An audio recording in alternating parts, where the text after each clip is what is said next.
Many of you are probably hyped for Nintendo's new Switch game, Fire Emblem 3 Houses.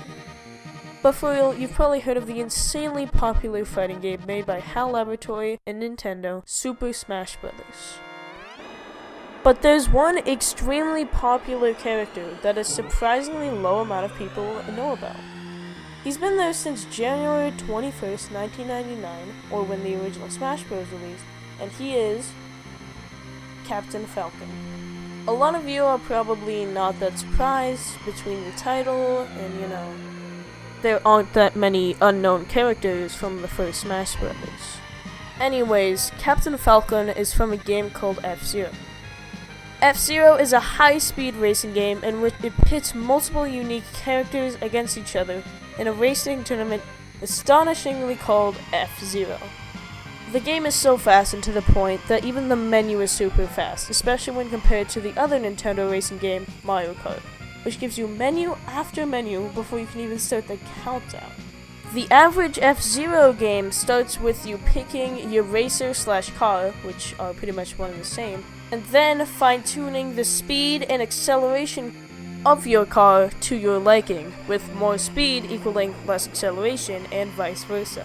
You then race 5 laps around a track. After each lap, you get a boost. There are multiple obstacles on the track, including ramps, speed boosts, and quote-unquote vacuums, which of course pull you off of the track. The first game in the series was F-Zero for the Super Nintendo. Unfortunately, I was not able to find a ROM for this game due to Nintendo taking down sites like LoveROMs and MU Paradise thusly shutting down all of their Nintendo-based content. Because of that, this footage is courtesy of YouTuber SNES Guide 1. Anyways, F-Zero was released on November 21st, 1990 in Japan, and August 23rd, 1991 in America. The game wasn't released in Europe until 1992, which was 2 years after it was released in Japan. The basic plot is that this takes place in the year 2560, and the upper class has set up a Formula 1 style race with hover cars. The game doesn't change the formula previously described, which is fine and unsurprising because it is the first game in the series.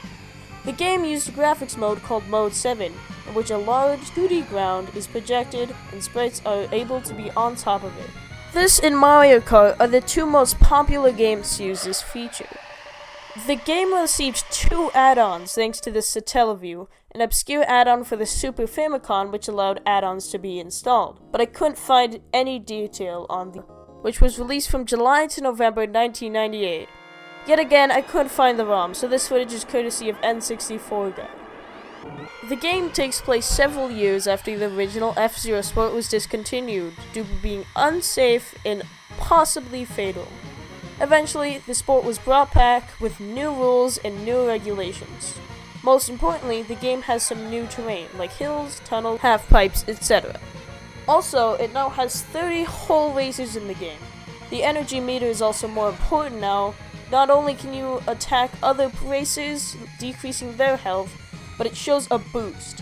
Starting at the second lap, players can use this boost to get a massive increase in speed. It also has new race modes, soundtrack, graphics, characters, and more. Aside from a few unoriginal hand games, the final installment in the F-Zero series was F-Zero GX for the Nintendo GameCube, which was released from July to October in 2003 and had an arcade counterpart called F-Zero AX. The game doesn't change the obstacles or add any new characters, but what it does add are tons of new modes. The most notable mode has to be the new story mode. The mode follows Captain Falcon through a 9-chapter epic, which includes everything from Falcon's training regiment to an awesome race through a cannon.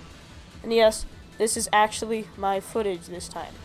And that's pretty much it for all of the F-Zero games. Who knows what will come in the future, but for now all we've seen is Falcon's appearance in every single Smash Bros. Game to date. Now if you can't tell, this is really my first video that I'm doing at all. So if you could like and subscribe to try and get it more popular, that would be very appreciated. Thanks.